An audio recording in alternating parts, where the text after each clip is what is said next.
So today's video is gonna be a bit different, starting really well. Okay, so this is not gonna be scripted. There is nothing scripted. I only pre-made the placements for the cards, but that's about it.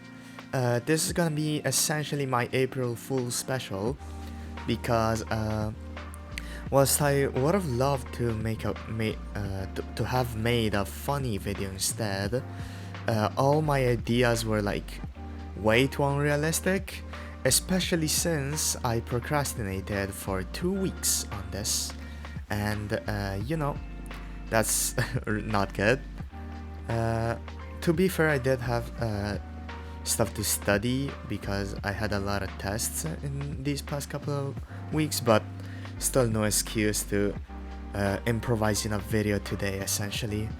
So, anyways, today I'm gonna rank every single currently legal Earthbound card. I was thinking of including anime exclusives, but that would very much complicate some rankings, and like one of the cards doesn't even work, and some of them are just Y. They would go straight into F- tier. Alright, so let's first explain the criteria for my tiers before we jump directly into the cards. So for S tier, it's just the best Earthbound cards. I wouldn't change any of their effects, and their only problem is that there are other cards in the archetype that drag them down, essentially. A tier is gonna be mandatory Earthbound cards. They're good, they're solid. You essentially have to play them to get any mileage out of your other cards in S tier, but I wish they could have been better actually, because they have some problems, and I will list them once I get to them. But overall, their issues are not as bad as the other cards because, you know. For B tier, they're super niche cards, but they're useful in very specific situations, in like some very specific Earthbound variants. But what's funny about those is that those Earthbound variants aren't really good, honestly. So the C tier is a unique one because I called it the competent to casual tier in my like mock script, which has like 2 words. These are cards that are used in other decks, but like I didn't know where to place them, so I just placed them in between the competitive, sort of competitive Earthbound cards,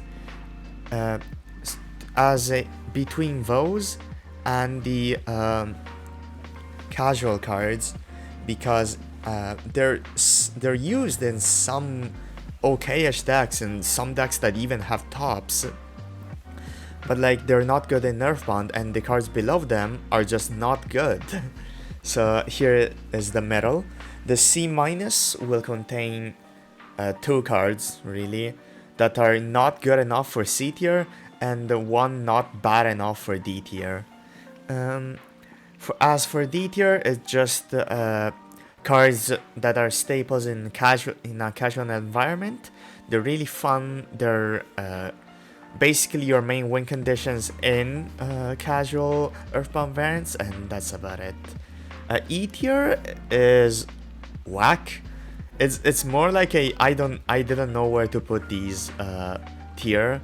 They basically are just cards that are outclassed by others, are super niche, or just have some stipulations that make me not want to put them in F tier, essentially. F tier is just complete garbage. They're not good, not even casual, and outclassed by literally everything. And like even in casual, I don't think you would have much fun with these cards when they're like this bad that they don't even do anything to help you, even when the format is just Jelly Cannon Turbo. And F- is just gonna be cards that are less good than those. Basically a worst of the worst tier. Like they have less than no uses. My screen just died, that's very fun. So let's begin. For the first card, I can't believe I had to decide which one of these two were worse. So we have Call of the Earthbound as our worst Earthbound card. I'll explain why the decision was hard. There is no script, so I'm just gonna improvise. But like, I know these cards. I've tested them. I played them in pain. Okay, so Call of the Earthbound is an Earthbound card, unlike the other Bakura Earthbound card, which is Earthbound Spirit, which doesn't... I'll explain that once we get to it, actually. So Call of the Earthbound just redirects an attack. That doesn't do anything for the archetype, and doesn't do anything for anything. Like, this is the pinnacle of early Yu-Gi-Oh! Garbage design. Like, it's especially funny when you think about stuff like Jelly Cannon, Mirror Force, and everything. Like, if you wanna be a nerd, you could say that these are not strictly better because they kill everything instead of, or kill a specific card by shuffling it, instead of redirecting an attack, which has like two niches, for example, into monsters that want to destroy stuff by battle and whatnot. Like, even in the lens of an early Yu-Gi-Oh! Deck, what are you playing this in other than a Bakura? It's not Impersonator. Oh my god, I'm forgetting words. Bakura, a role player. There we go. Unless you're being a Bakura role player, this card doesn't do anything. And even then, it's like your worst card. Like, oh my god. This card has zero fixes. There's no hope. Which I can't say about the next card, which is Earthbound Immortal Kusilo. And like, I was thinking about putting this guy below Call of the Earthbound, but decided not to out of pity. Because like, the guy has a big stat line. Like, that's the only reason it's not below Call of the Earthbound.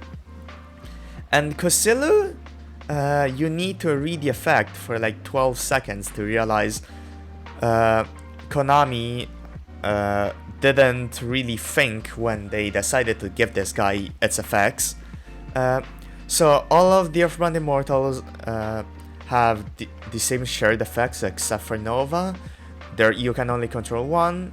If there's no field spell, they die. They cannot be targeted for attacks. And in the anime, they're immune to spell traps, which I wish was the same thing in real life, but we don't live in the anime. Kusilu's effect only triggers when destroyed by battle, by sacrificing a monster you control to half your opponent's life points, without having it be destroyed. Now, if you think about this effect for like 12 seconds, you'll realize that Kusilu is a monster that cannot be destroyed by battle, and floats on battle, which just makes my brain hurt. I don't remember the episode of the anime which this card was used in, so like, I don't really know what the hell happened, but I don't think Morphtronic really gives a shit about this guy. Like, I'm struggling to find what were they thinking. Even... I was just about to say mold breaker effects, as if this was fucking Pokemon. So like, effects that negate Kusilu will just negate the tribute to burn effect, because there is no effect. So like, you can't negate that and then hit into Kusilu. And like, the only way to use this guy is to crash him into something, which at that point you could have just summoned another immortal with Greater Linewalker on board, and burn your opponent for 1 bazillion damage and then swing for 3000 attack. And the odd part is, unlike Kokaraya or Asilapiscu, this guy doesn't float by effect, which would have been very fun had the guy been able to float by effect. Still very bad, but like at least it has something to it, and like it's so odd. Like, okay, so like I thought of this guy for like a couple of seconds back when I was building a lot of immortal decks with the new Earthbound cards and some random jank I was thinking about. Like every single other Earthbound Immortal, including Kokarahua, which is by far the worst one, other than Kosilu, Kokarahua still had a niche that no other card could give, whilst Kosilu, the only build I thought about for Kosilu is just the Yubel, because it has Geist Grinder Golem. And as long as Grinder Golem, the normal one, doesn't exist, Kosilu will have to rely on Yubel. And like, first of all, you're playing Geist Grinder, which is hot garbage. Second, you're playing Yubel, a deck that doesn't struggle with OTKs. Like, the idea of the deck was essentially summon Kosilu, summon Geist Grinder to the opponent's board, summon 2 Yubels, crash Kosilu, tribute a blank monster, which by the way you need because fuck you, I guess.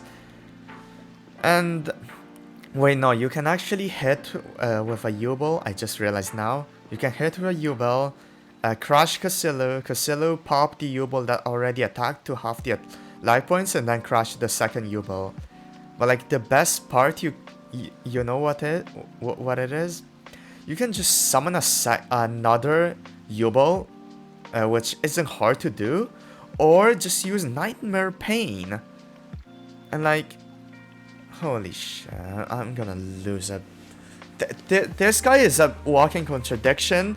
He looks ugly and very stupid, and like, oh my god, I'm gonna get some water. Hold on.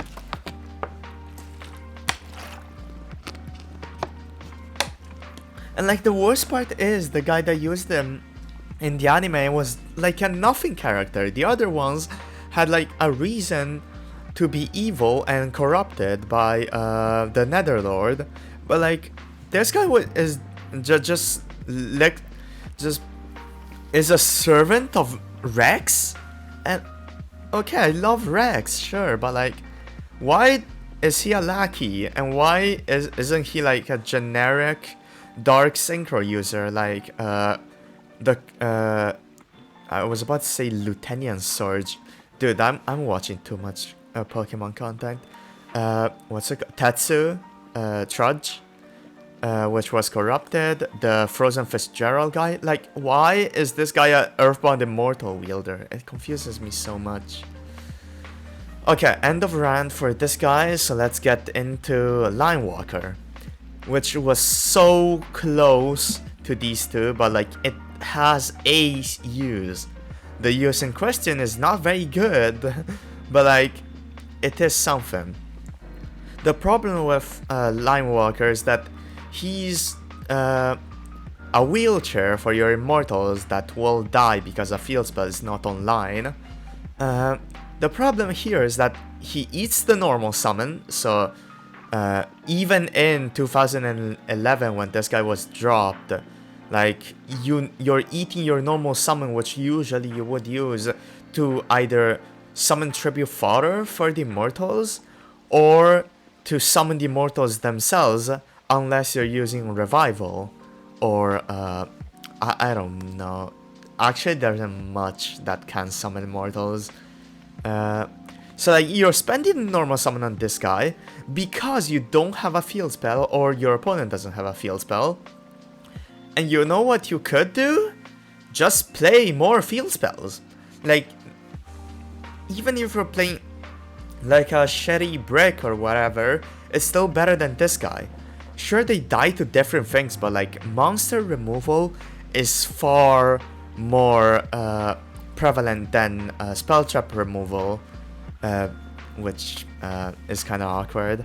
for this guy. Like, this guy doesn't have a good stat line to be protected, and sure, you could use the next card on the list, but the next card on the list is also in F- tier, so you'd rather not play it forehead. So yeah, this guy is outclassed by the things it should be replacing, which is so stupid. And like, this is a TCG, OCG, card game exclusive, whatever, card, and it's not good, which is so painful. It does have a fix, which is basically to make it summonable if you have an immortal on board or in hand, just because, like, tribute fodder, like, you need to make these cards not dog shit some way, and like, have it make the immortals immune to card effects, period. Like, even then, you still wouldn't play immortals in anything unless Mr. Bungo can reveal a prisoner, because the prisoners are the only relevant cards in this archetype, competitive wise. But even in casual builds, even if this guy could reveal an immortal to summon itself, it would still like be played. But like, in this state, is like, even if it doesn't, even if it's only the immunity effect being buffed, it would actually be quite nice. But in this state, it just does nothing. So it lands in F-. Next card in F-, what you technically should be using to protect Line Walker, but it's outclassed by literally every battle trap ever, and I don't think I really need to explain why this sucks. One, it's a battle trap. Two, it's a continuous card for like no reason. So like, if your opponent gambles and keeps MST in hand, they can just pop this, and like, if they have an on attack spell trap pop. Wait, no, that doesn't work. Dude, I'm gonna lose it. So basically, the card is a battle protection card for monsters that are immune to battle because they cannot be attacked. And like, who is your opponent attacking with an immortal on board? Like, usually you don't have anything on board, period, because you ate all your resources summoning your immortal, so this thing just kind of sits there. And the insult to injury is that this is one of the few Earthbound Immortal back row, which means it's the only back row other than Prison and Harmonic and your other immortal spell traps that can be searched off anything, really. And like, it being wasted on an awful garbage card like this just pains me. Like, just play Blazing Mirror Force, dude. Like, oh my god. Ring of Destruction, Jelly Cannon, Mirror Force, Storming Mirror Force, Draining Shield, Magical Cylinder. Like, this is a fusion of Sakuretsu Armor and half of Magic Cylinder, and it's worse than both of them. And like, why? Okay, so Earthbound Immortal Revival, 2 of 3 immortal spell traps, which means it can be searched. But like, why? This card retrieves an immortal in a field spell. You need tribute fodder to make that work, and you're usually not gonna have tribute fodder because, you know, this was one of the cards you burned a deck slot into instead of good cards like, you know, the fucking everything, actually, like a walker, like, this card doesn't help you retrieve your resources as much. Like, it does have a use. The use is just kind of pointless, because if your immortal is dead and you have no field spell, you usually are not gonna have tribute fodder to redo the shit again. And even then, you're still losing because, like, your opponent can just touch you and you die. Or, and also, this card is just a brick, like, 90% of the time. Like, if you keep your immortal on board and keep it around, this card is useless. If you can't get to your immortal, it's useless.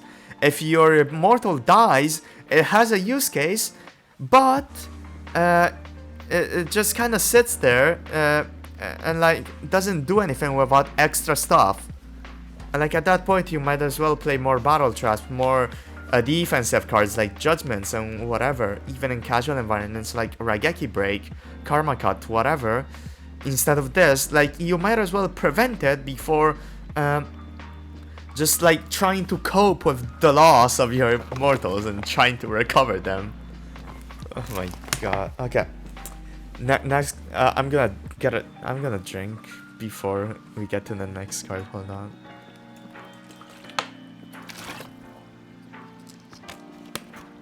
Oh yeah, by the way, I really can't be bothered to edit this video, so that's why I'm taking water breaks.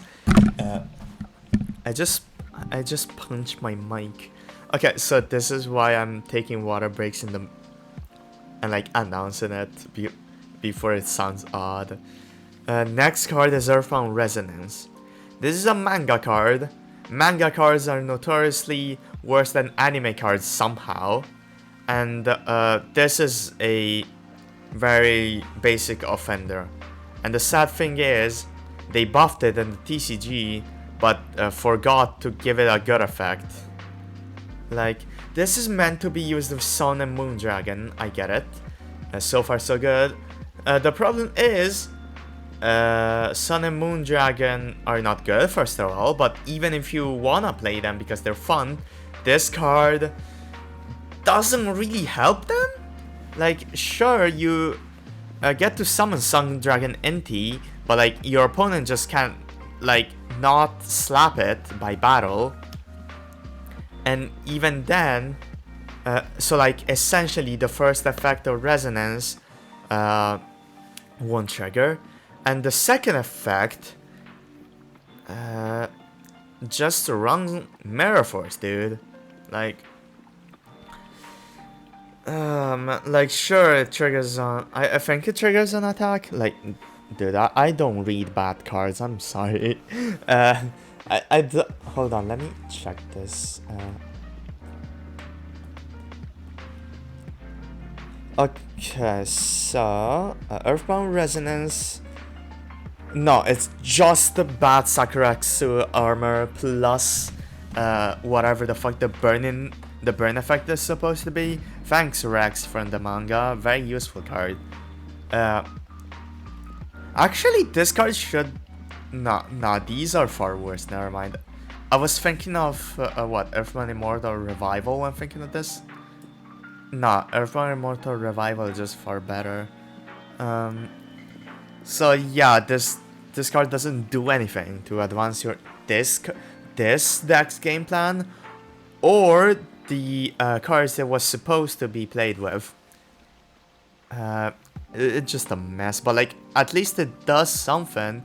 Unlike this card that is a win more card, is a lose more card that is also a brick. So like if Excited Knight was a main deck a 2 tribute monster that cannot be special summoned, that's a awful example, but like I don't know what else to say. This is a bad battle trap. This doesn't do anything and is outclassed by the very thing it's supposed to replace. This guy is garbage, and this card doesn't do anything. But at least this at least burns and pops once in a billion years. Anyways, I'm going to F tier. Okay, so this is Zoma the Earthbound Spirit, a upgrade to Zoma, no, yeah, this is just better, I suppose. the reason it's not an F minus is because in casual environments, this is very funny. Like, this is a fusion of Call of the Earthbound, Earthbound Spirit, and Zoma Zoma the Spirit. This guy redirects attacks and burns your opponent for double the attack of the monster that destroyed this. And whilst it doesn't destroy, it redirects everything into it. And I think, I don't know, I just find this guy more endearing and more accustomed for a low power casual playground format. And also, this guy is a monster that summons itself, which is a huge upgrade from these cards. So, yeah, it lands itself in the bottom F tier. And, like, it was hard to decide between this and a Whirlwind, which is funny because these cards were also hard to decide between. So, Earthbound Whirlwind is just bad Duster. But, like, Duster is still a card. And, like, okay, so, like, this card is supposed to be a Battle Trap remover, which I will give some leeway to, because if I were strictly talking about competitive Earthbound, this card would land itself in F minus. Like every one of these cards, from offerings and below, everyone would just be F tier, F minus minus minus essentially. But like in a casual environment, I get it. In a perfect world, you would use Duster before you summon your boss monsters so that they're able to be summoned. They cannot be disrupted by, I don't know, bottomless trap hole. Why is that the first example? I don't know. But like, since this is a casual environment and you're gonna face Merc Force and the like a bunch, this is why I'm putting it above the stupid battle trap, but like not that much. So, oh yeah, by the way, I just noticed the video is 30 minutes long already. Jesus Christ. Okay, so back to Revival of the Mortals. I didn't know where to put this really, if above Geoglyph and Gang or below them, because these three are in a special packet and I wanted to talk about them essentially together. Revival? Like, honestly, I'd put it above them, actually. Let's talk about Wave and then the other two. So, like, these three are all in F tier. The very top, which isn't a good thing, but, like, still something. So, Wave is the worst out of them because it's not searchable. And it is a spell trap negate, which is nice. But, like, you could play literally any counter trap, Judgments, Iron Thunders. Like, even if you're not gonna play those, there's still the Power Shaft traps, I guess. Actually, the Power Shaft trap is kind of bad. You'd rather not play that. Like, this is just a mid option for Disruption. I don't know, like, the non-searchability is the biggest factor to me. It just kinda is awkward to incorporate into a deck. Not much else to say. As for these two though, they are searchable, but like, Geoglyph is super inconsistent to search, unlike Present. And its two effects are currently irrelevant in New Earthbound. And if you're gonna play Immortals in Inca, like we did in 2017, this just makes Geoglyph and Ultimate are just pointless because you'd rather blind second to OTK instantly.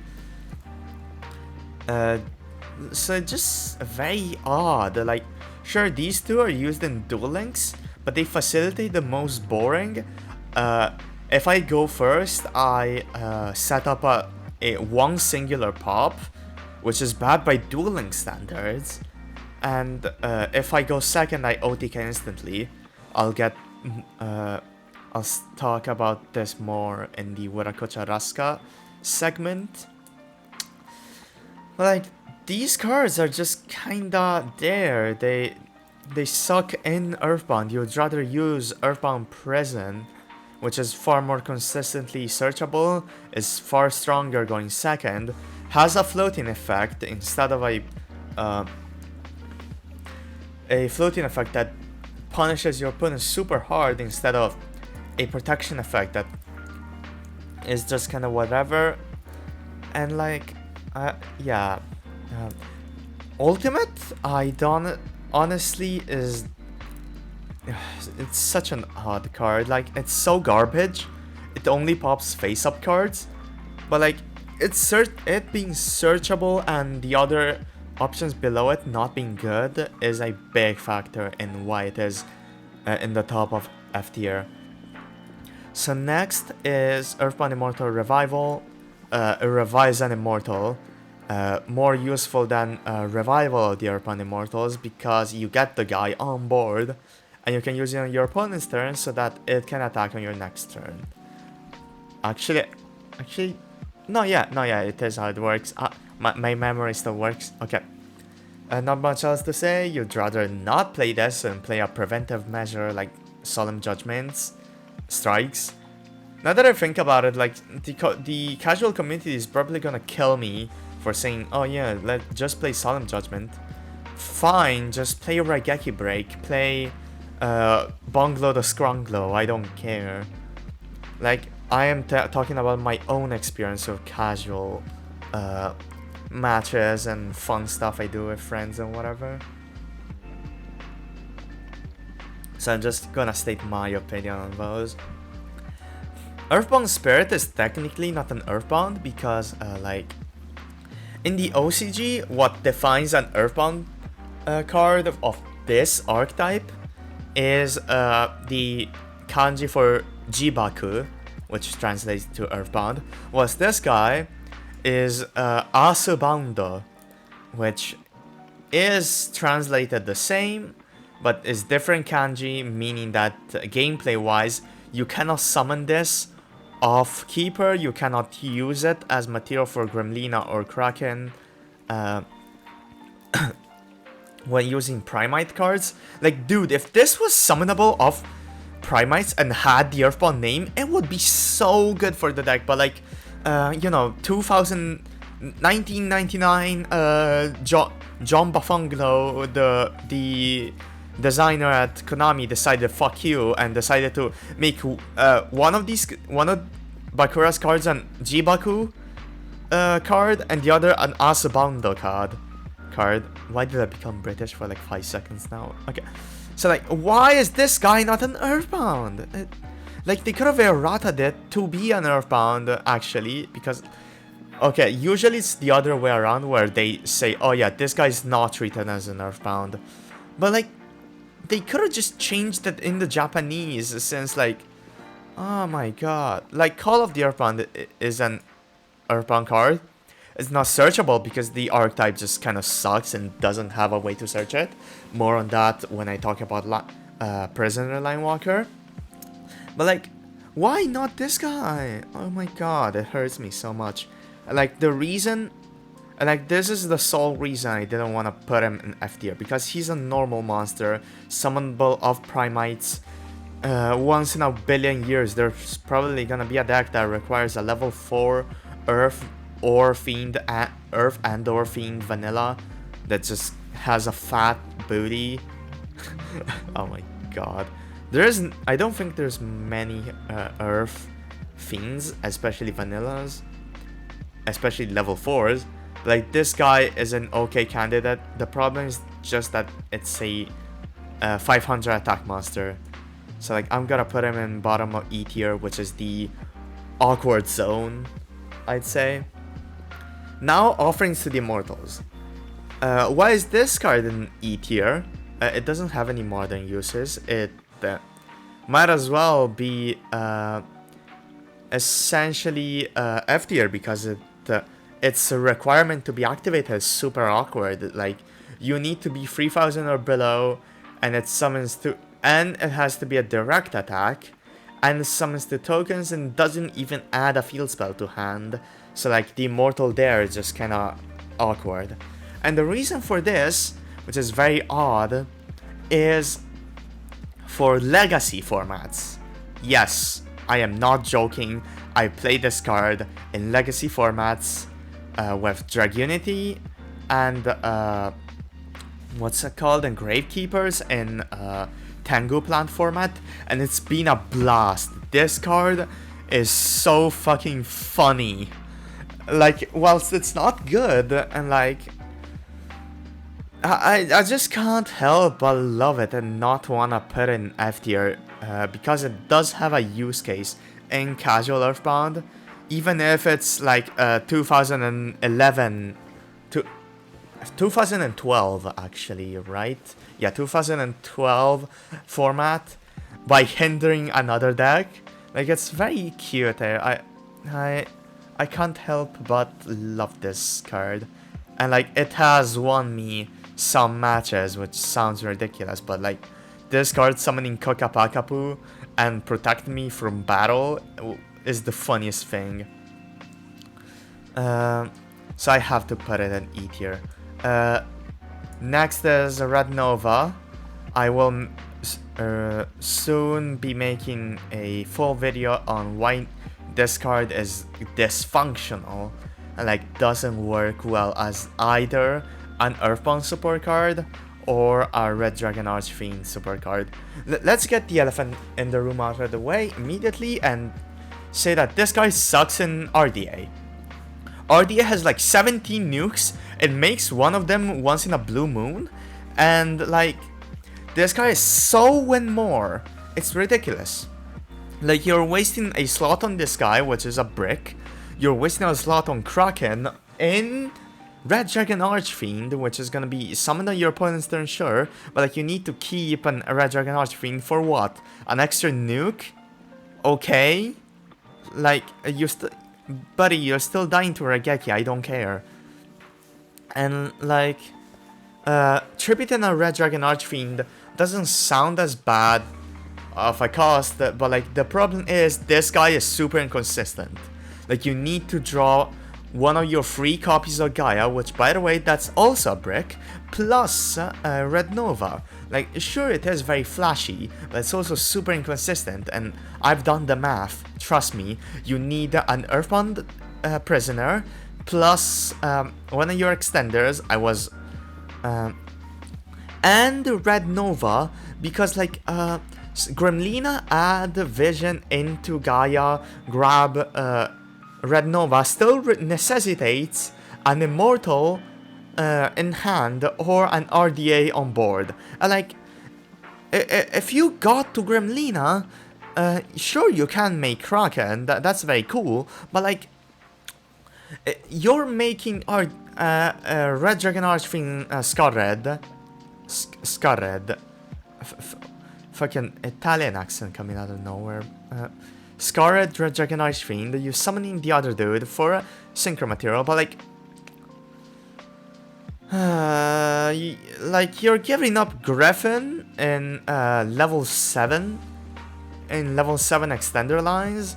You're like, oh my god, if you summon Griffin in your level 7 line and like make a level 9 with the RDA you're gonna summon with Kraken on board thanks to Nova, you give up Baron, which sure, it's not a big problem in the TCG, but it's just such a mediocre card for this much of an issue. Like you either sacrifice half your ceiling or need to run multiples and like sacrifice half your ceiling and extra deck slots, or need to draw super inconsistent 22% combo. I did the math, by the way. I can't stress enough how stupid it is that people are still running this guy in stuff. Like, it is so painful. Like, this card is not in F tier solely because it does something at least. It is a flashy card, it has some fancy combos, and people like to pretend that it's go to the sauce, like the kids say. Yeah, this card is just hot ass. Like, it infuriates me. Like, the fix for this card... Oh, I just realized I forgot to add fixes. Wait, no, the other cards are just fine as is. They're just super mediocre. There are no fixes to the cards below, except for like this guy, and this guy, this guy, and this somewhat. There are no other fixes I'd wanna make, because otherwise they change the role of the card entirely. Red Nova is super easy to fix. Like, you can make it either discard or send any Earthbound. So not only Immortals. That would make it become Vendry Charge, which is awesome in Earthbound. Or make it Reinforcements of the Army that adds any Earthbound card. So no summoning effect. Just banish itself to add. Simple as that. Nothing else. Banish itself from hand or grave to synergize a Foolish Barrel, I guess. That would make it so simple yet so good. And like, you can even just keep the send RDA to summon Nova or Supernova. Like, I'm struggling to find an answer as to why this card just doesn't cheat out any RDA monster, or even Supernova is good enough as a target. Like, Red Nova, the normal one, is just a big beatstick immune to Raigeki that is a battle trap. Okay, that's cool, but it doesn't do anything. Thanks, Konami, for ruining this card that has so much potential. It just pisses me off. My god, I'm gonna lose it. I don't like this guy. Like, people love this card because it's flashy. It's a part of a free card combo, which is so cool to people for some reason. But dude, I'm trying to make this deck as competitively viable as possible, and like, reading this guy, playtesting him against friends, doing everything I can to make this guy viable. It just hurts my soul to say that it could have been way better. Man.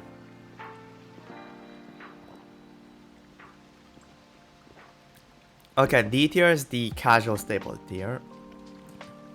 First of all is Grasha. People love this guy, and it is very fun, but it's ultimately casual fodder. Like, I can see why you would play Gremlin, I can see why you would play Kraken, Fusion, the Immortals. Actually, not the Immortals. Kraken, Gremlin, and Fusion in proper, competitively minded Earthbound. If you're a new player, I get it. But Grasha is solely there because, oh, I think it's cool. Because this card is way harder to summon than it should be. Because Gremlin is the only way to summon it. And like, I'll talk about what Gremlin needs to be like actually good. But like, Grasha, for some ungodly reason, it is so hard to summon because the two methods being Fusion, which is way too costly, and Gremlin, which is way too situational, and even then, you'd rather summon... You cannot summon Grasha unless you already did half your setup with Gremlin and Kraken, which makes it far more awkward since that's a two-card combo. That's a two-card combo involving a one-off in Harmonic, or a free-card combo to summon Grasha. And like, Grasha's effects are just okay. Like, the battle effect is fine. It hits for big damage, that's fun. But the pop effect is just kinda... The problem with the pop effect is that none of your cards have a pop effect other than your battle traps and ultimate, which you wouldn't play. And like, you usually are not gonna have because they're super inconsistent with Grasha alongside them. So like the only option is Gremlin, which your opponent is never gonna let resolve with the pop effect, and the Kraken, which you'd rather just keep Kraken there because it itself is already a nuke. Like that just win more at its finest. And like the floating effect is good. The problem is the only target that does anything actively as a disruption is Kraken, which like you could just summon Kraken normally, maybe, you know. Grasha should have had targeting immunity, and the Gremlin should have been buffed.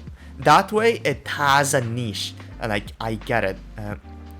Or like Grasha gets a Dryden effect. That sounds busted until you realize this archetype explodes to Nibiru, unless with the fix I'm gonna say for Gremlin you summon Grasha, which would be a really cool way to be immune to Nibiru without outside support.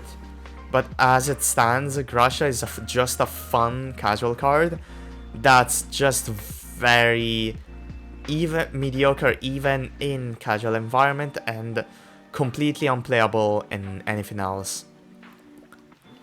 Kokapakapu and Uru are gonna be put together. Uru is slightly better in some situations, but in some others, very specific, Kokapakapu is better. Let's explain their roles first. There are 3000 attack Earthbound monsters, Earthbound Immortals, meaning that you summon Greater Line Walker, summon your dude, cut your opponent's life points to 3000, summon this guy, the one of these guys. I'm brain farting, and just hit your opponent directly for 3000. Like, that's the basic Immortal plan. If you're trying to play it as an OTK deck, which is the purest form of Immortals, which isn't really good. Like, dude, I really despise the next card on this list because it just turns Immortals into the most uninteresting OTK or FTK thing ever. Okay, so these two are just there because of their stat line and status as an Immortal. Uru is slightly better by technicality because it has an effect that tries to stop your opponent from annoying you, but like if you get to Uru, the steal effect is not gonna matter because you don't care about monsters on board because the Immortals is the only card that's gonna attack anyways. It's doing it directly. So that's why sometimes I would say Kokapakapu is slightly better because of SP Little Knight. SP prevents you from attacking directly if you use it beforehand. For example, in a Horus engine, you go into Zombie Vampire, summon a dude, and then summon SP Little Knight, banish something, to make it easier to get an Immortal on board. Kokapakapu is the only Immortal that kills that isn't named Aslapisku, which Aslapisku, you're not doing the OTK with that, I'm gonna be real.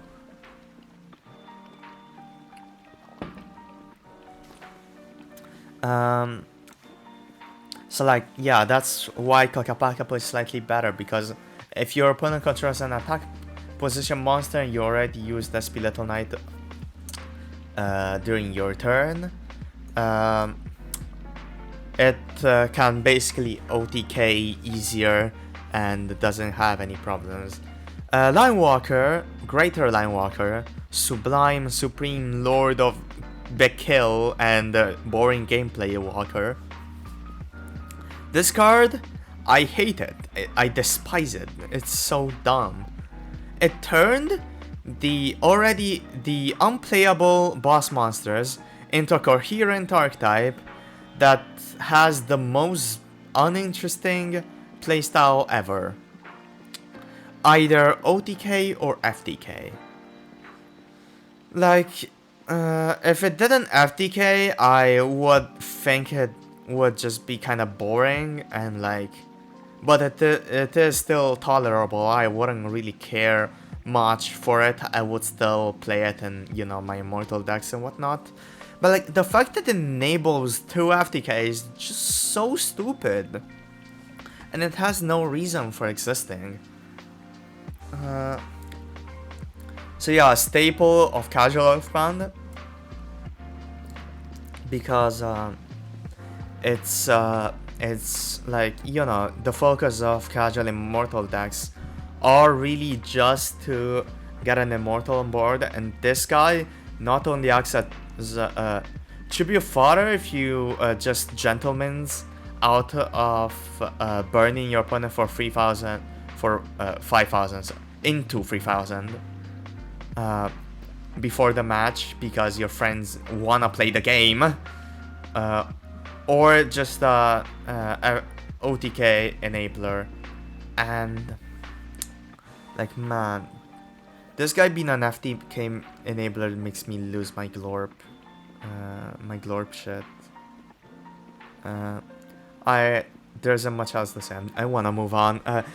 These cards, I'm gonna be way more happy talking about, except for 3 of them.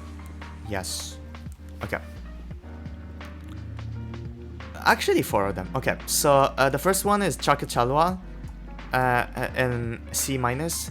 C minus being the tier of cards that aren't good enough for C tier, which is the cutoff point between competitive Earthbound and casual Earthbound, and not bad enough so they're not bad enough to be considered casual Earthbound cards, but they're not good enough to be played in other decks.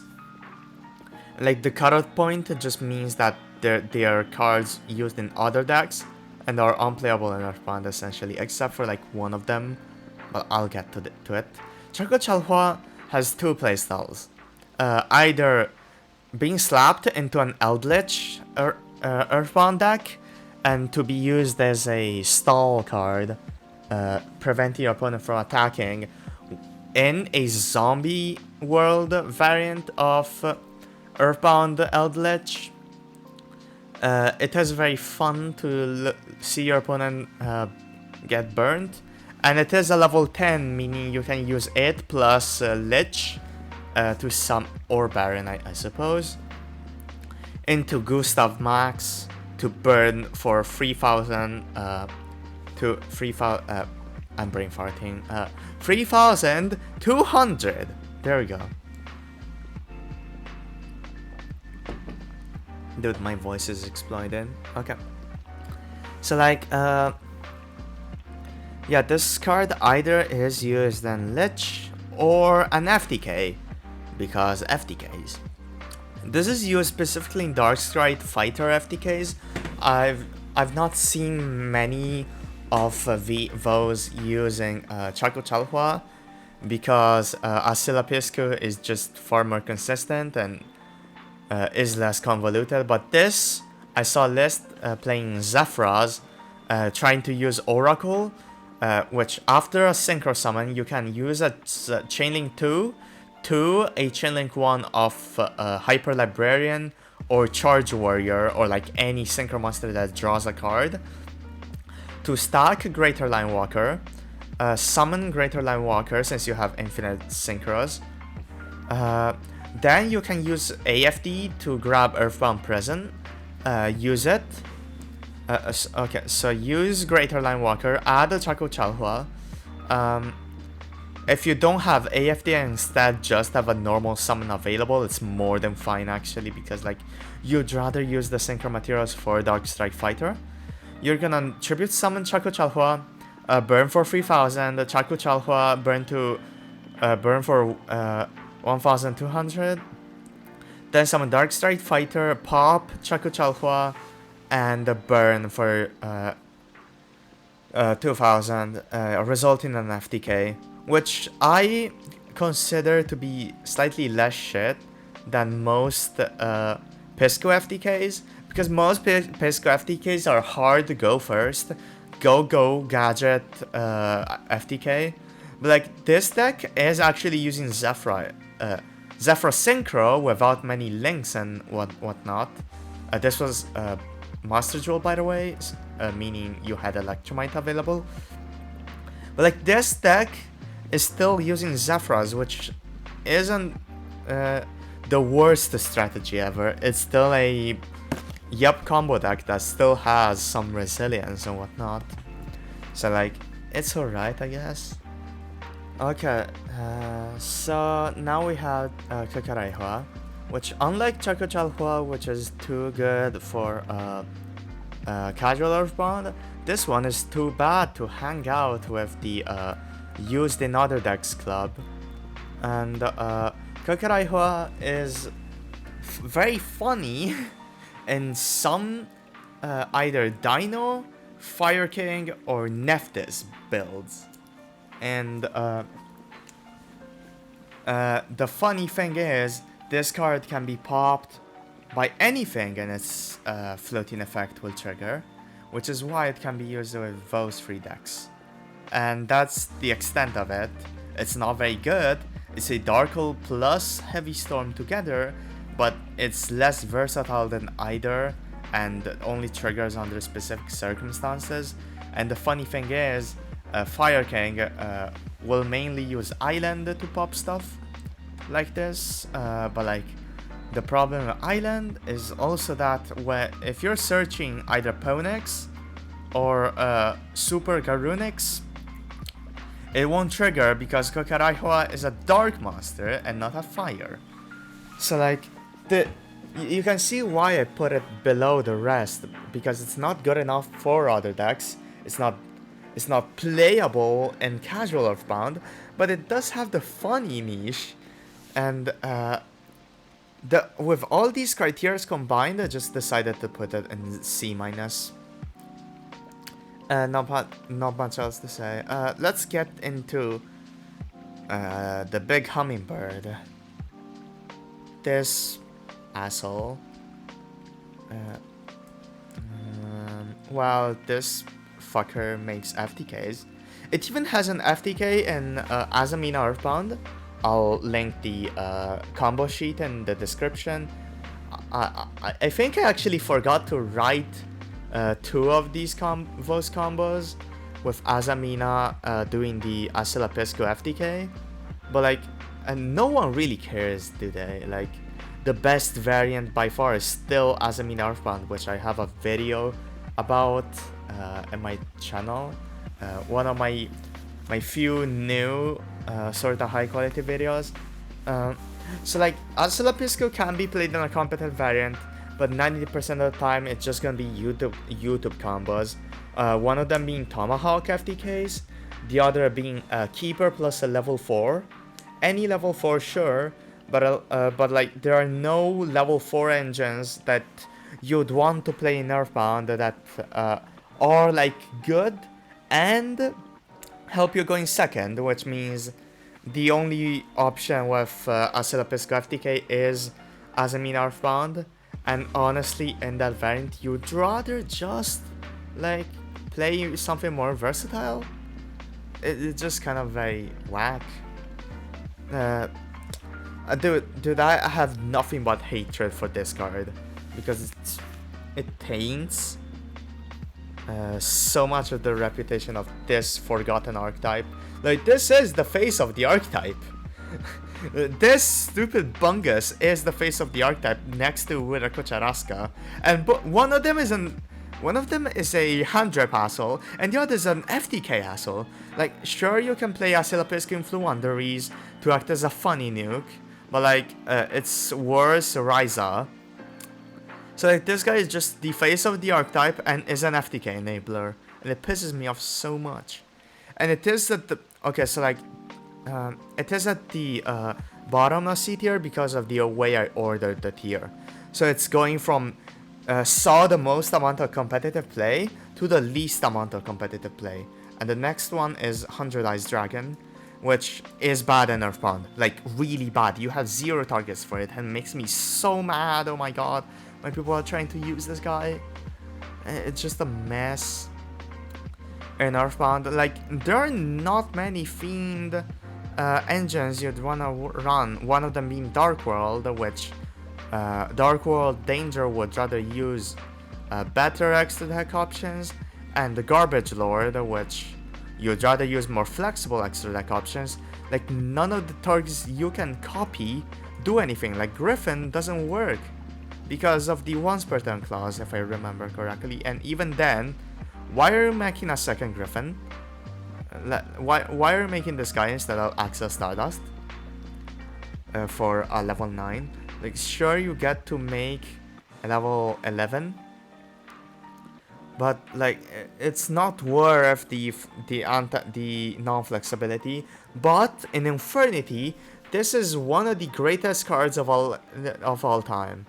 It's like, oh my, they just started by the way, like that was like 3 years ago or something. I've been following a little of Infernity deck building, but they've slowly cut this card from their decks because of more powerful extra deck options, like Saryuya, for example, which can also help it. Saryuya, Dugares, and just playing more Monster Reborns and stuff. They have slowly been cutting more of the Infernities for consistency, and cutting 100 Eyes because it's outclassed. But this guy has a legacy.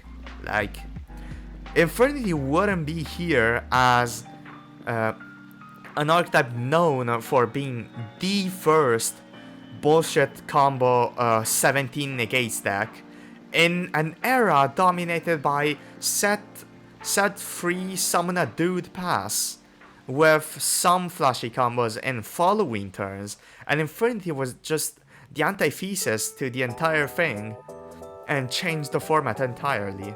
So like, this guy has a legacy, and that's why I'm gonna put him in C tier, because he does have some tops.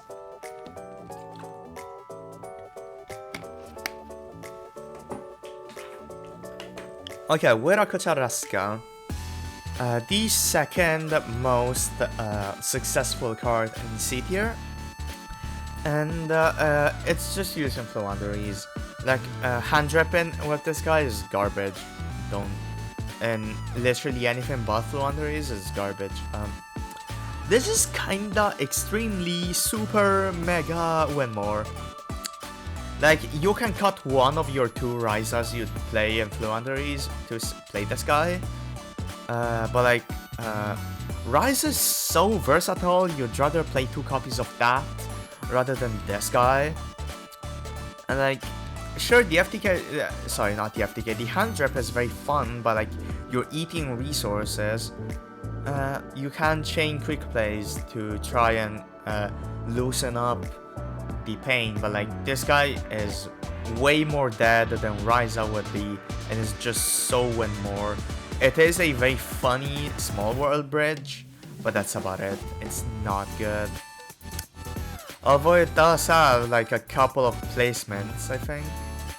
I think it's just masterduel meta people submitting lists with this guy, which that site isn't reliable for competitive stuff if you're just looking at the deck breakdowns, because it's not, because unless you have pro mode active, which is like which is payment only, meaning that you'd rather not pay for that, because like, come on, are you for real? Like, that site is not good for seeing results because it's mostly just ladder slop. So yeah, this guy was used in Fluanderies at least. Actually, now that I think about it, this should be below 100 Eyes, because 100 Eyes does have placements. He's a menace. And the one of the most success is Release.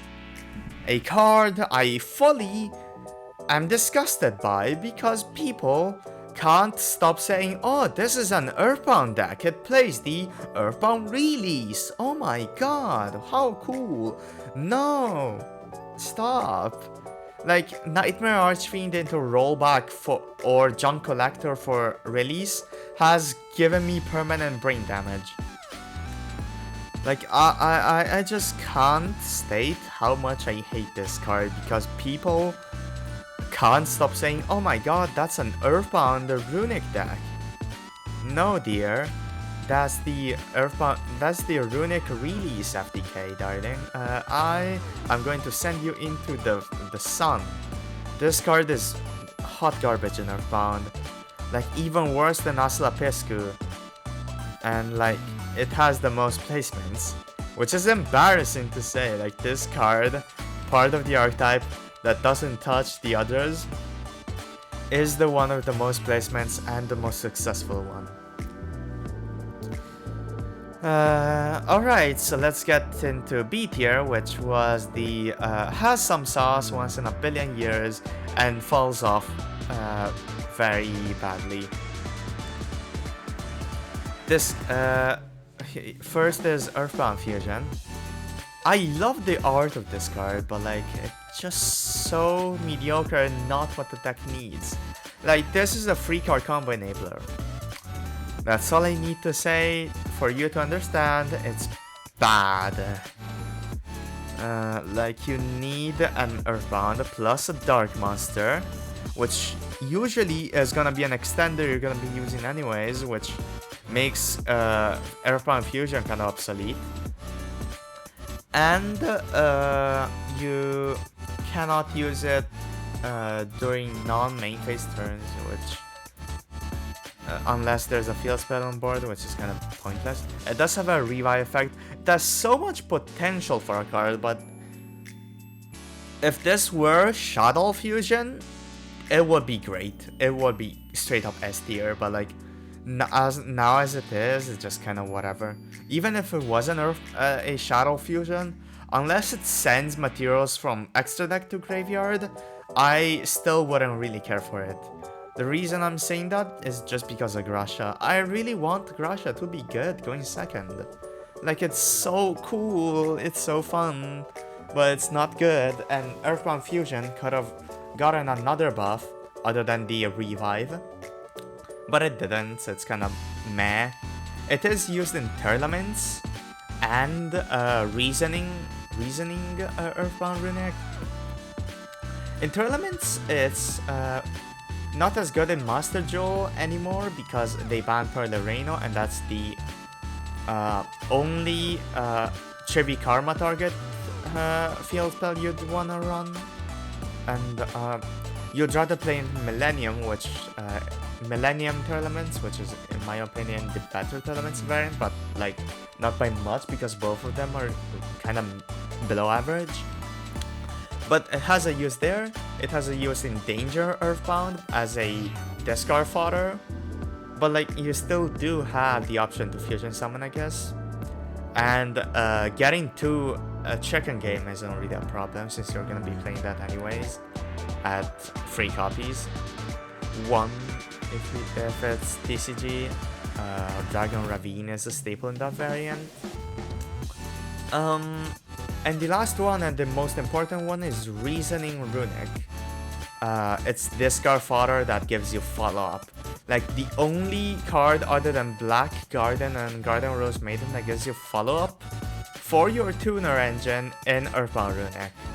You can probably tell why Earthbound Runic I consider one of the least powerful Runic plus Synchro engine variants, because it doesn't have follow-up, it doesn't have grind game, and the servants are not really good in that variant because you cannot summon Gremlina easily. So it's so awkward,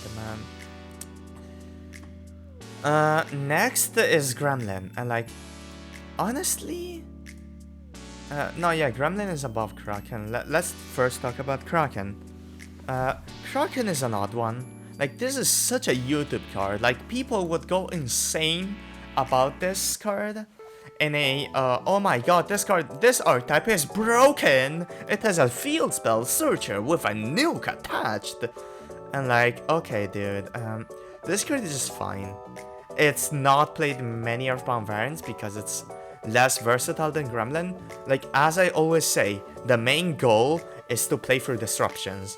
And Gremlina is the one you'd rather go into, because Kraken lines are way more frail 90% of the time, 99% of the time, because they require you to eat a Geogriffin, which I'm gonna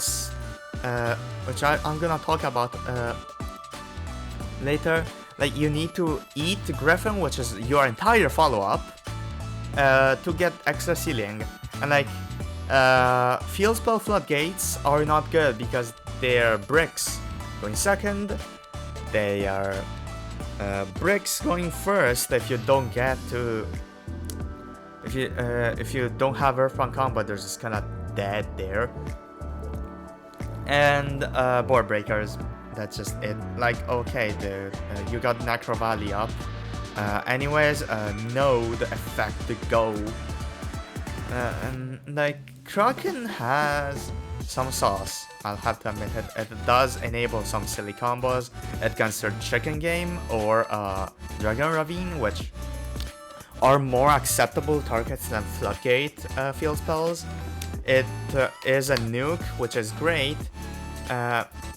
But like, it's so specific, and like, I really wished you could summon it more often, but you just can't unless we're talking about Bestial Blind second.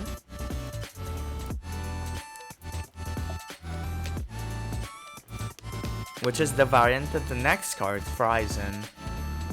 Gremlin? No, actually Gremlin is below Kraken, because it's only using one Earthbound to good success at.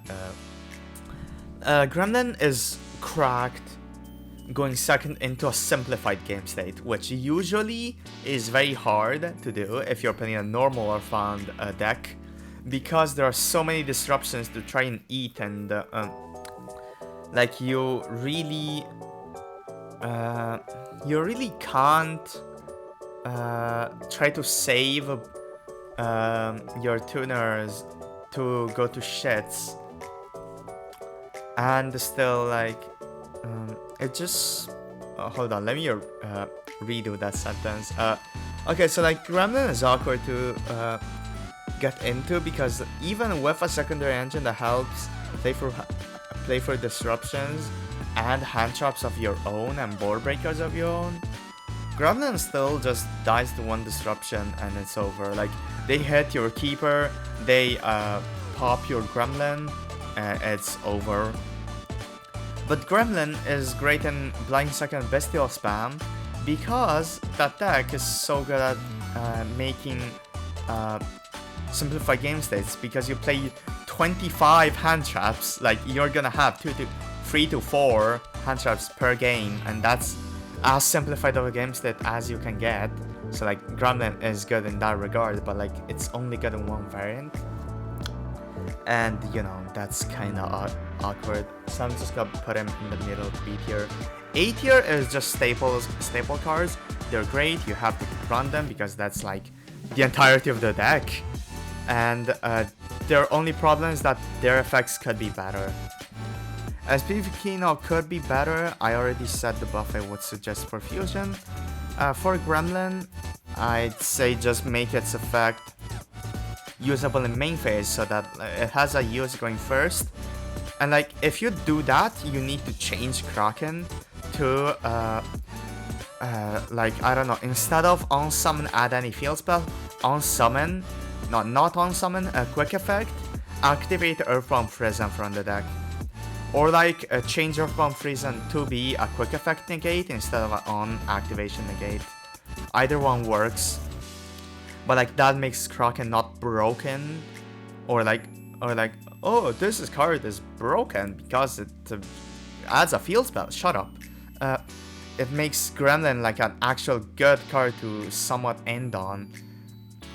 Oh yeah, I forgot to mention, the reason it would be a good card to end on is because you choose the effect now, instead of gaining life points and losing life points by your opponent choice, which is a death sentence. Like, for example, I feel like if you control a field spell, you choose the effect. That's a good enough buff to Gremlin to make it viable with Grasha, and make Kraken viable also, and make Gremlina and just level 5 dark engines in general, dark extenders in general, far better in Earthbound, since Gremlin is just a great backup plan that way. Kraken just said that in the Gremlin section, to make it worse would be better, which sounds counterintuitive, but it's better for the archetype to not go to shits. Next card is Harmonic Synchro Fusion, bottom of A tier, because like whilst the theming wise, it's a cool ass card, gameplay wise, it's just kind of boring. It's a generic whatever. If you really think about it, you're doing a synchro normally, and then a quick teleporting, emergency teleporting a Gremlina into the mix, which is like not really that interesting the more you think about it. And the problem with Harmonic Synchro Fusion is that 1, it doesn't properly summon, 2, it doesn't use the stats on field, which can be super awkward for stuff like Red Eyes, Meteor, Black Dragon, which modulate their levels, so like they cannot be used with Harmonic without using their original levels, which is so stupid. Harmonic Synchro Fusion locks the entire turn instead of the following plays, which is painfully stupid. The main one I'd fix is just Synchro and Fusion summoning properly. The last one is also honestly very important for making the stack viable. Like, it doesn't even make sense that it does have the stipulation, because Ultra Polymerization's only downside, which by the way is a strict upgrade to this card, revealed in the same anime as Harmonic Synchro Fusion, but released 7 years earlier. And like, that's a strict upgrade to Harmonic Synchro Fusion, with the only downside being not strictly, shut up, nerd. It's not a strict upgrade, but like, it's an upgrade in every single way, except for the 2000 life points, which by the way is 90% of the time an advantage because of Psyche and Punisher. This card is just so painful. I already said the buffs I would give it. It just kind of... oh my god. Like, it hurts me. This card is so cool, and like, they murdered it in the TCG for 0 reason. I'm just gonna move on. Let me drink some water.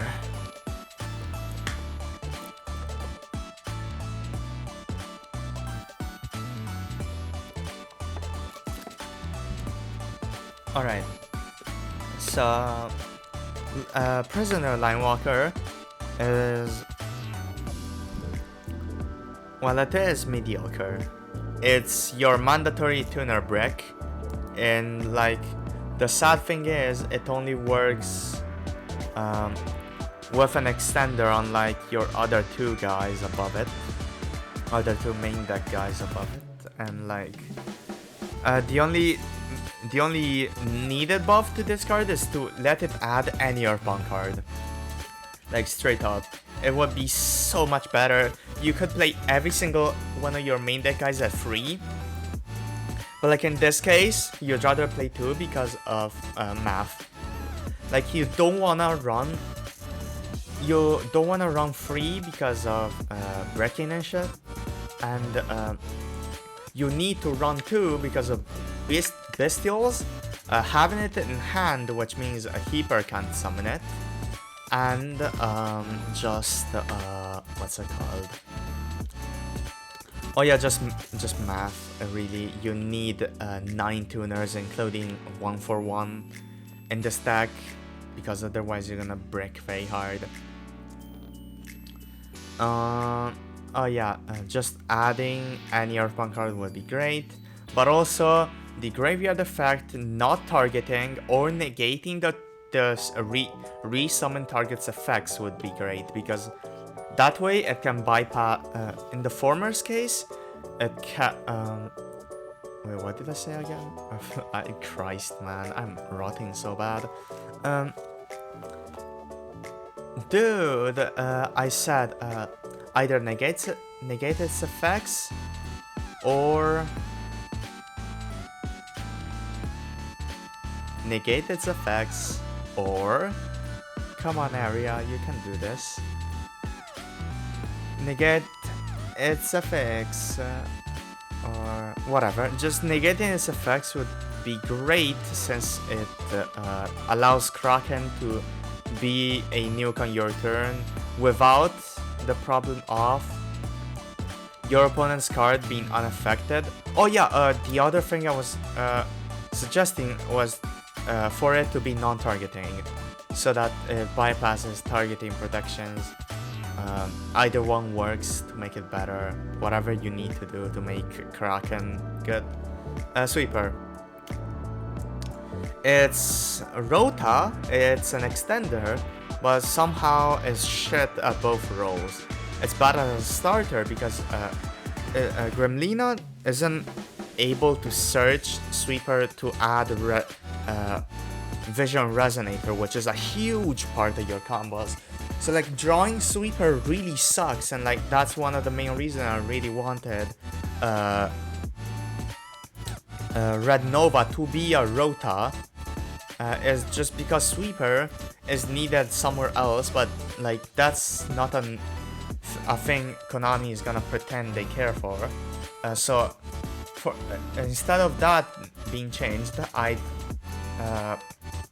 wanna have it either summon itself when there's no monsters on board, and or summon itself when an Earthbound is on board, because like the fact that this card only requires a field spell is just so stupid for no reason. Like you died to 0 extension for no reason. Make it either you control an Earthbound. No, actually just make it if you control an Earthbound card or if you control a field spell. That's it. That's a great buff and like will make it so much better. A prison, great utility, great floating effect, and normal summon is nice. The only nitpick I have is that it doesn't search an Earthbound on activation. Like with the nerf I suggested to Kraken, making it on summon activate prison and then have prison be a quick speed negate, that's foreshadowing. So basically I want prison to on activation add an Earthbound and a quick speed effect to negate something, so that it not only acts as a consistency tool, but also acts as a free normal summon, a free negation. It would be great.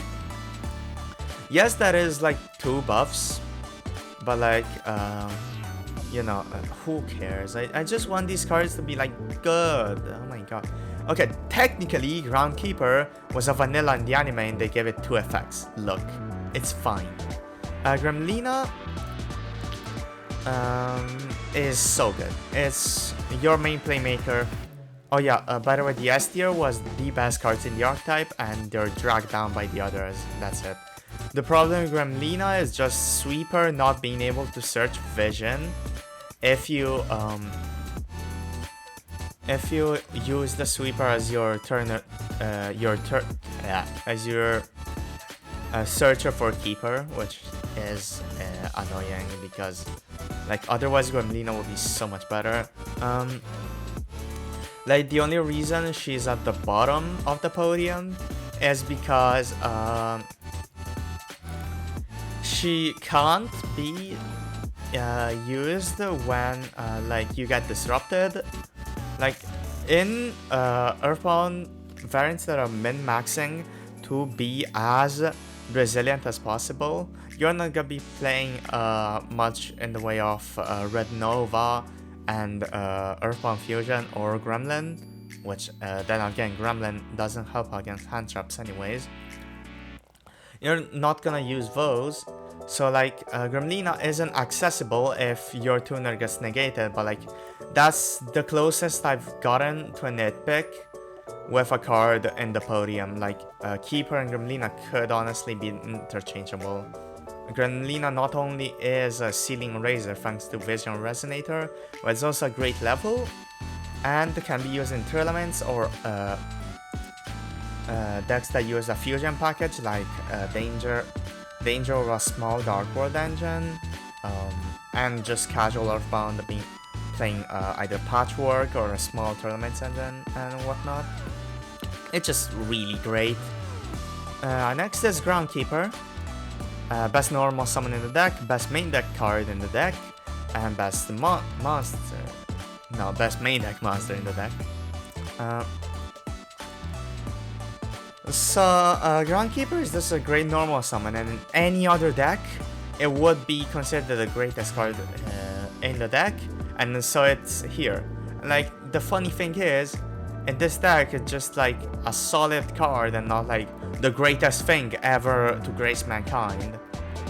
Because its summon targets are mediocre but enables your entire engine, but is also a brick. A big brick that enables the mediocre one-card combo, and hot garbage. To be fair, Linewalker is played in NNR format in masterduel because it enables Infernable combo to be used, but like that's not something I'd say I would want to bump Linewalker up by. Like technically you can say it's in bottom of C tier. Like it does have tops in NNR, so technically it's above 100 eyes, but like not. This guy is going here for Earthbound pure. And like Keeper is just really dragged down by the other cards in the archetype. Like oh yeah, I forgot to mention my other buff to Linewalker. To make it search any Earthbound card and to make it not once per turn.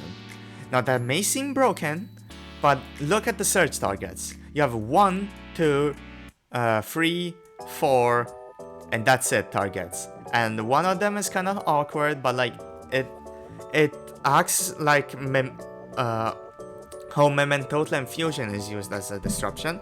Harmonic Synchro Fusion, of course. Prison with the buff I added is nice.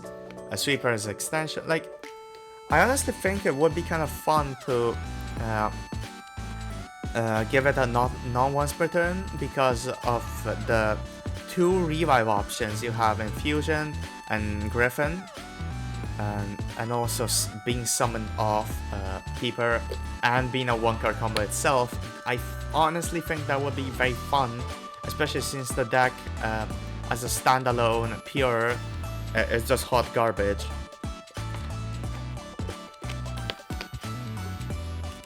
And like, of course, in this case, you would need to make Linewalker lock like Keeper and Sweeper.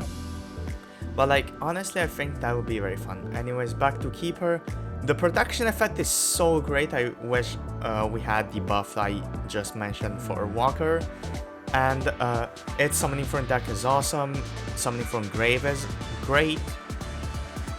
Not summoning from hand is kind of odd, which means you need to play 2 Walker no matter the variant.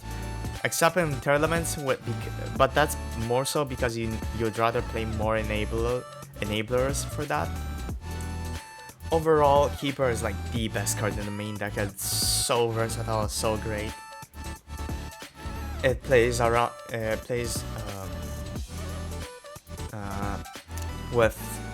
It has the highest ceiling of all your tuner enablers and is great at every engine you draw in Earthbound. But the best card in Earthbound, and that's kinda weird to say, is my boy, Yugioh Griffin. I wasn't really a fan of Yugioh Griffin when I first started playing Earthbound because, okay, this is just worst Axel Stardust. But like, the more I play the deck, the more this guy is just like the best thing ever. Like, it's so versatile, it has so many use cases, and is, to me, the face of new Earthbound, of Prisoner Servant Earthbound, of high, quote-unquote high, mid competitive Earthbound. It's essentially the reason I feel like the deck has an identity, because like this guy, okay, so if you didn't know, this guy can summon on your turn for extension, summon on your opponent's turn to enable stuff that requires a dude on board, like Metal Morph, tributing Stone Sweeper to grab Metal Zoa X, or Keeper, or summoning Walker to basically just grab a discard fodder for Croco Dragon, which Croco Dragon, by the way, is one of the main disruptions you're gonna have in an Earthbound deck, no matter the variant. And like Griffin enables everything so well. Like, it's not only extension, it's also enabler for your other cards, and is also follow-up. Like, sure, Harmonic Synchro Fusion is cool thematically, and every one of these guys is cool. And like, but without Griffin, these cards would just be kind of bland and whatever. Like, oh cool, you get to Synchro spam with Keeper summons Walker, summon a Dark Monster, use Harmonic, make Gremlina a generic Synchro, make another generic Synchro. Like, oh cool, like that's nice. But like Griffin gives the deck a dynamic of infinite recursion. That's infinite recursion on everyone's turns that you can just loop forever, and that just is so interesting. Like, and as I said earlier, you could compare it to Axel Stardust, but Axel Stardust summons levels 2s and this doesn't, and Axel Stardust isn't loopable, so they're really just cards that need to be played alongside each other because like they have great synergy with each other. Griffin can enable the summon of Axel Stardust. And I haven't even gotten to the most fun part, which is Griffin has a floating effect, which may not seem so useful at first because, oh yeah, Aria, you always complain about how some cards have a floating effect that only your opponent can trigger, so like they can just not trigger it, like Yugioh. And the great thing about Griffin is you can trigger it yourself by crashing it into your opponent's monster. And dude, I'm being so pumped and so excited to talk about this card. This is like my favorite card ever. It has surpassed Ancient Gear Golem, which by the way is a hard task because that's my childhood boss monster. Chen Ying, which is my favorite disruptor in the game, and Xiaomi because I think she's adorable. I wanna hug her. Back to Yugioh Griffin. This is my favorite card ever. It's so versatile. Its floating effect is also great, so since it can help in simplified game states to clean up stuff and deal burn damage, which complements Geokraken and Present. It's just so cool. I love it so much. It's so great. It's so fun. It makes Earthbound the deck I love to this day. If Griffin wasn't here, I wouldn't be here. If he was a generic Trident style monster, I wouldn't give a flying fuck about this archetype. Like, dude, oh my god. Okay. So I think that should be the end of the rant. Dude, this was a long ass video. Like, I didn't expect it to be like an hour and a half to be recorded. Like, I'm not gonna really trim down any of it, really. It's just this is an April Fool's joke. It's supposed to be like that one Rata video he made on Blackwinds, which was to do a format of video he hasn't done in a while, and in my case it's to make a format of video I've never done, period. And like this was very fun to make, to yap about my favorite set of cards, getting frustrated at the cards I don't like about the deck, getting frustrated at the cards that are bad in the deck, laugh at some of them, and just be super excited to talk about my favorite deck of all time. It's like, dude, I personally don't like when I yap too much, because I feel like I'm annoying people. But like, since I'm just talking to my computer, to my mic, I don't really need to be scared about that. This is my sort of shitty outro here. Next year, trust me, the April Fool's video is gonna be a great one. And alright then, I am dying. I need to take a break. My throat is dead, and I need to drink 15 liters of water. See ya, gang. Have a nice one. My next two videos are gonna be the Nova roast, I guess, and Earthbound Metamorph explained quite briefly with a neat guide. Alright, see ya.